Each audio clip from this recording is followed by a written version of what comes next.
Another one of your most impressive victories was the second fight with Dan Henderson, because you got hit with some fucking bombs in that fight, but you refused to go out. Yeah. You refused to be stopped in that fight. Yeah, you know, I mean, that was a display of willpower in a lot of ways, because I remember watching those big shots from Henderson land, and I mean, they were on the edge. I mean, you were on the edge going out. Oh, for sure. Absolutely. I mean, I remember he hit me. I went down. He was swarming on me, hit me with some elbows.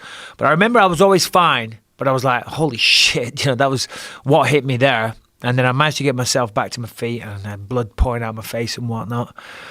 Of course, second round, same thing happened. And he had two big moments in the fight. Two big shots, but they were big moments.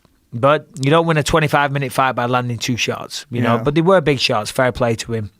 But, you know, I refused to quit there because, you know, obviously going into that fight, I talked a bit of shit, like always. Yeah. And you can lie to everybody. You can lie to the media. You can lie to the press. You can lie to your family, lie to your coaches. Well, it's not necessarily lies, but you can ooze bravado and this and that. But you can't lie to yourself. You know, when you're laid in bed at night and your head's on the cushion, you know, you can't bullshit yourself, you know. And day of the fight, because the fight was at 6 a.m, day of the fight, I'm laid on my bed trying to just have a nap because it was going to be a long night, obviously. And I couldn't sleep. And all I was thinking, human nature, last time I stepped into an octagon with this guy, I was fucking out cold for a long time. My brain was scrambled eggs for a long time after that fight. And as I say, you can lie to everybody else, but now the fight was getting close, and it's in my hometown, and it's my first title defense and all this. I'm like, shit. I know I'm better than this guy, but fuck, last time didn't end well. So I was getting a little worked up, and I remember I was at the arena, and I was kind of, you know, being a little edgy, a little snappy with people, and there was no need for it. And then I just stopped. I started laughing, and Perillo said, what are you laughing at? I said, well, what's the worst that's going to happen if I lose? What's the worst? I'm going to lose a fight. It's happened before, so why am I stressing myself out over it? And I just started laughing, and after that I was fine. But no, it was I definitely had a sore face the next day after that one, for sure. Yeah, but you you got through the fire. Yeah, no, I did, and I felt great. The only problem was in the 5th round, because this cheekbone had swollen. It was on my good side. He shattered the cheekbone on my good side, and it swelled up so much I could hardly see out of that eye. This eye's fucked as well.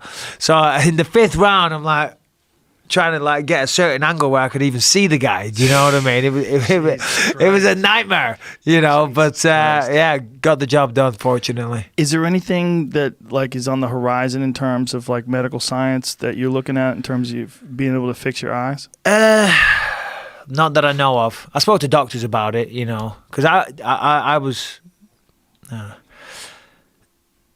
was always curious what could be done, but I don't think in my lifetime there is. But the reason I retired was at the Gastelum fight, because I was cleared to fight, and the doctors were always like, we don't really advise it, but you are cleared. You've passed the test just by the skin of your teeth. And for me, that was all well and good. You got to do your medical.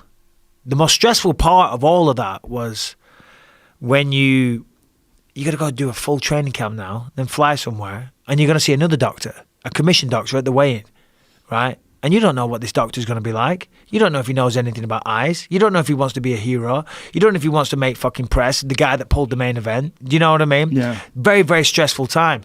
So for me, the fight was always the easy part. The hard part was just fucking making it to the octagon. And I go to the weigh-ins and I get cleared. I was like, ugh. The feeling was like, okay, we're good. The fight's on. Because I didn't know the fight was on until I got past the commission doctor. How many different fights did you have to go through like that? I think about 12, something like 12 that. 12 fights with eye problems. I'm not sure if it's 12, something like that. Hold on. Belcher, Tim Kennedy, Kungley, Rockhold, CB, Talislitis, Anderson Silva, Luke Rockhold, Dan Henderson, GSP, Gastelum. 11 fights. Yeah.